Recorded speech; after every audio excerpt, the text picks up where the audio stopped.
me, drifting's the cure now.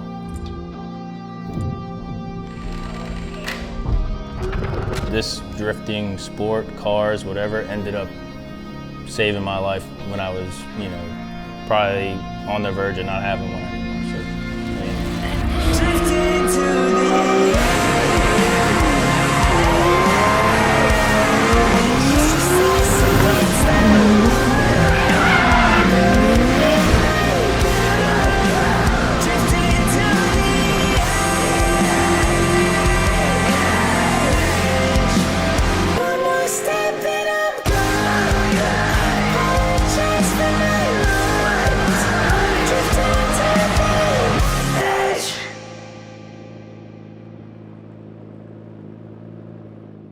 my name's Connor. I don't want to say the head of Antidote because I feel like it's too big for that now, but I'm a co-founder of Antidote.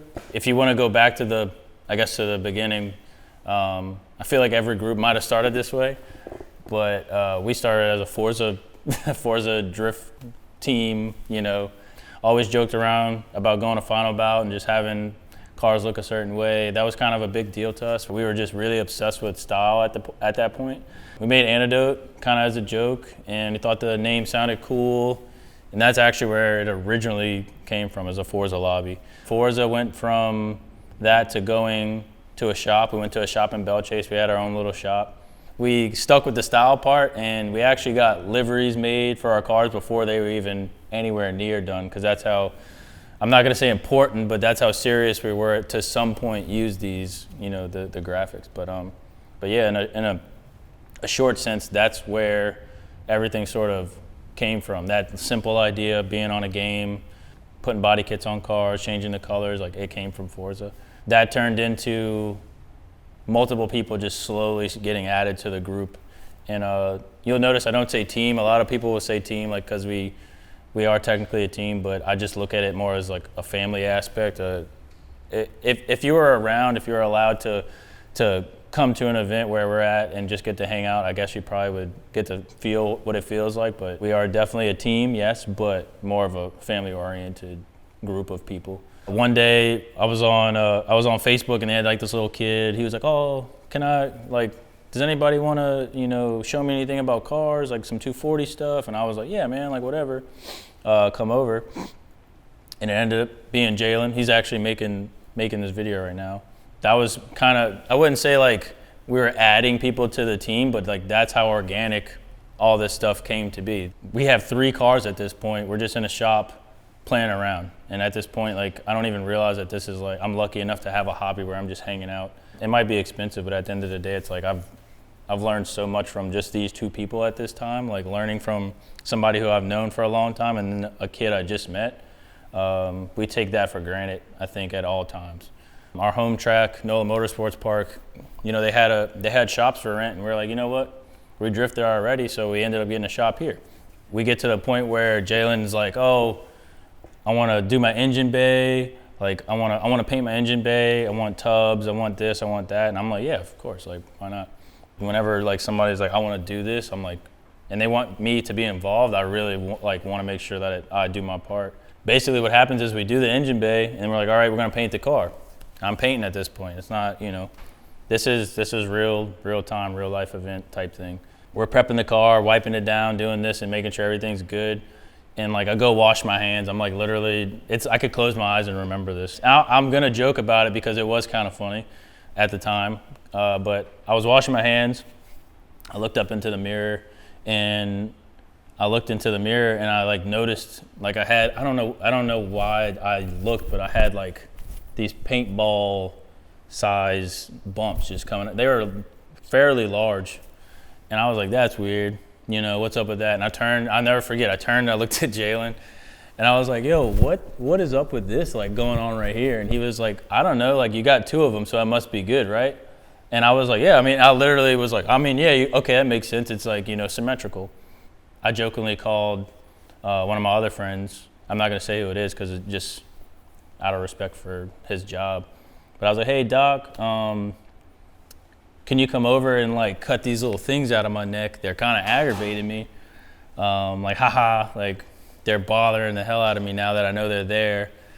And he was like, what are you talking about? And I was like, yeah, I mean, it got these little, these little bumps in my neck. They're aggravating the heck out of me. Like, and he's like, oh, maybe you should go to the doctor. And that kind of, I like to joke and I like to like live my life. And that kind of was the first time I like got a realization like, okay, like I'm gonna take this guy's advice. So the next day I went and I just went to urgent care and they were like, hey, we want to do like a chest x-ray, just like a normal chest x-ray. We're in the middle of building cars. I'm obviously like, my priorities are the cars. I love that part. Like I love the cosmetic part and we're in the middle of that. So I'm like, I got stuff to do. Like all right, let's get this over with. Like I just like, am I sick? Like what's going on? Like I have the flu, whatever. I pulled out of the parking lot and I might have made it like 3 blocks, my phone rings. He said, hey man, I know you're driving, but like you have cancer. And I was like, what? You know what I mean? Like it's not something like somebody like me that's just like, it's a little different feeling. Like I've been around tragedy. I've been around, I've worked in some sketchy jobs and stuff like that. And it's one of those like, oh, not me kind of thing. Like that's weird. So I kind of like put it on my shoulder as like, that sucks. But like that moment felt like hours. And then it was only the phone call was maybe 5 minutes. But after he said, he's like, you have cancer. He said, it's like really bad. And I was like, well, like this is like a chest x-ray, And like when somebody tells you something like that, I guess, and you don't know like what's actually happening, it's very like, I'm thinking about, I have a 2-year-old at the time. Like I have a wife, I have all these goals and it's like it just clean strips it away from you. So that was pretty tough because like I had a lot of car goals, personal goals. Like it was devastating, honestly. That same week I ended up going to do all the legit scans, the MRIs, all this stuff. I just started my own business like a month before this. Like I have so much riding on, taking care of my family. Like I'm doing all these scans and then I do the scans and I get a call and they're like, you have lung cancer, like it's bad.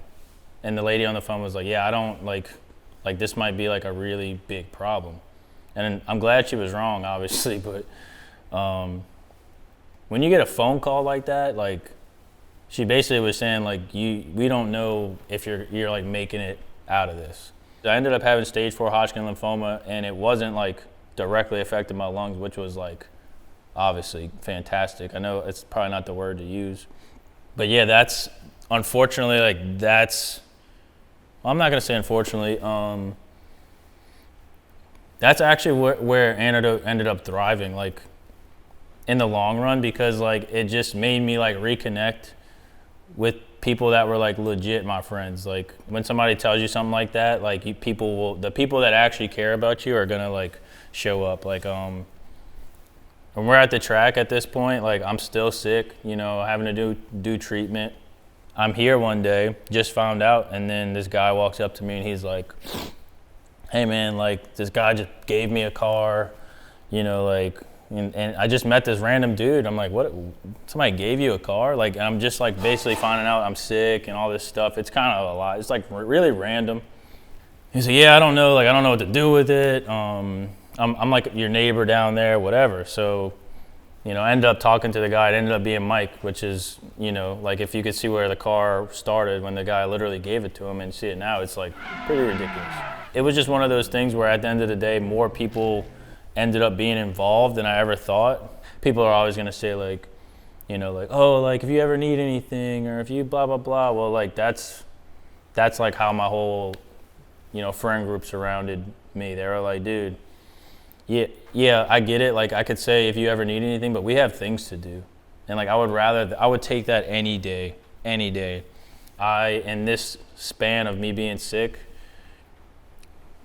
change a transmission in the car, like no lift, like brutal, have a pick line, have a port in my chest, like definitely shouldn't be doing that. I drove Nick Blakeman's like 700 horsepower, well, it was probably 600 at the time, car, and we got it on video, and somebody at the hospital saw it and was like, "What are you doing?" Like my pick line is like all hanging out, like like you name it, I probably did it car wise. And again, like Antidote working its way to where it is now, that's where it started, like me being sick. So I used to sit in a room by myself for hours and just have to do this treatment, and I just sat there and watched old Final Bout videos with like Julian driving park. They don't even drive park anymore, I don't think, but like, and I just would joke with my, like Brian, I would tell Jalen, I would tell Mike, I'd be like, you know, one thing that I want to do after this, like I want to go to Final Bout, like, and they're like, yeah, okay, like we'll go to Final Bout. And I was like, yeah, like let's wrap our cars, let's do the livery stuff, like, you know, this might sound harsh, but everybody wants this. Like everybody wants to be able to make a choice, regardless if you want to go pro drifting, you want to be a Final Bout driver, you just want to drive a super slam car and be aggressive. Like none of it really matters in the grand scheme of things, but if you say you're going to do it and you do it, it's pretty wild to see like the actual outcome in real time. We live in a life where we might not get to do stuff like this again, so you might as well, you know, try at least once, and we did, and now we're at the point where, you know, everything's snowballing again. The thing with the Antidote name, like coming from Forza, was the sickness and the name never coincided. Antidote and the cure being like a slogan was actually the slogan when we came up with Antidote on Forza. I just thought it sounded correct because it's Antidote. So I was like, oh, if we ever need stickers or we need this, and it's kind of crazy how that's not really foreshadowing, like getting cancer and like someone telling you you'll be dead in 6 months. Like when we did start to, you know, incorporate a lot of the logos and a lot of the sayings, it ended up having the cancer written all over it. And people, I guess they looked at it as like, you know, this kid's still doing it. Like him and all his friends, they're still doing it. And to this day, we're still doing it. Like we're doing the exact same stuff that we were doing when I was sick, before I was sick, after I was sick. Like it means more now because it was for nothing at first. It literally sounded cool, had no meaning whatsoever, and then it turned into like, this literally is the cure to my life. Like someone says you there's a good chance you won't make it, having to tell your friends like, hey, like I might, like this might be a problem, like this might be a big problem. Like you wanna live your life, you go ride a bull, whatever the hell you wanna do. Like that's what I was able to do, luckily, and my friends like allowed me to do it. For me, drifting is the cure now. I mean, I feel like it always will be.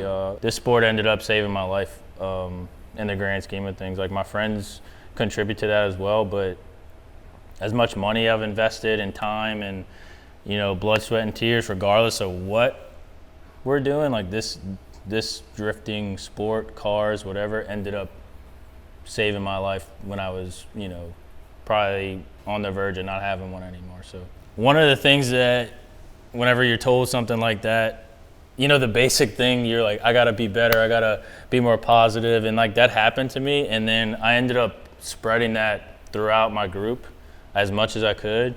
At the end of the day, like that's our goal. Like our goal is like to be positive and realize like there's a better outcome, regardless of like car stuff. Like we all have real life stuff going on, and then it all ends up being the exact same thing. It all ends up being the same. Like regardless if you're working on a car, you're having a bad day at work, like it could be worse, but it takes nothing to just be like a decent person. For me, at least, a lot of my friend group and the people in Antidote can attest to this as well. Is like we want to help younger drivers. We want to help people just getting into the sport. Like we basically just want to help, regardless of what you may think or what you may think you know. Our goal will never be personal. It will always just be to leave something behind. We have a whole YouTube channel that is literally for the kids, for our family, for us to look back on. We are really doing this for the love of the game.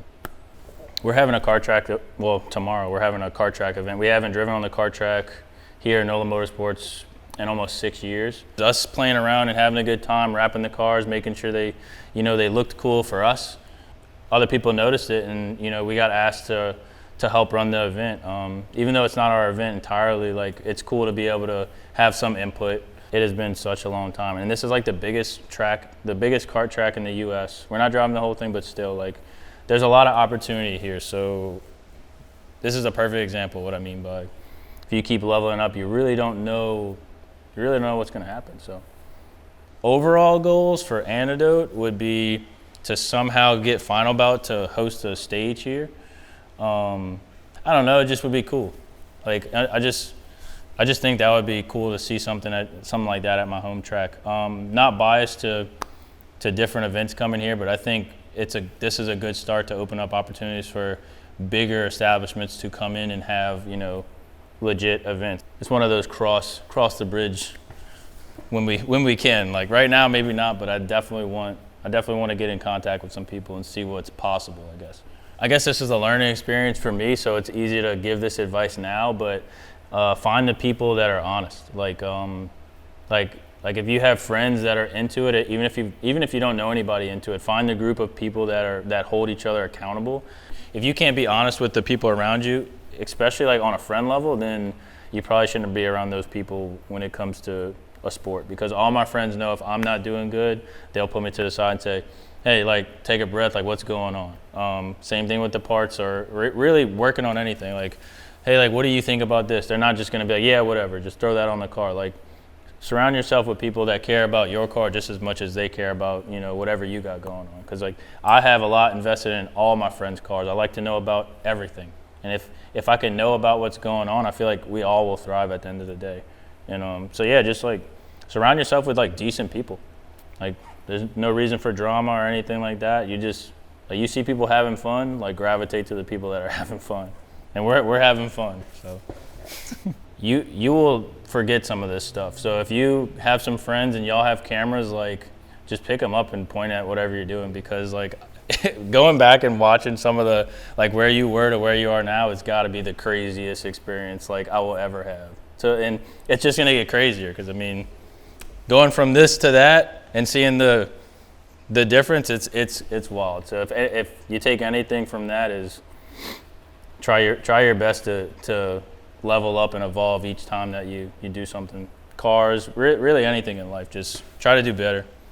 If I was to say anything, I just want Antidote to just stay positive. I just want us to, like, just try to do our best. And, like, obviously we're not going to be able to, you know, like, strive for each goal and just attack everything at a certain level. But, like, as long as we keep trying, like, I don't see any bad that can come from what we got going on now or in the future. So at some point it's just going to get bigger.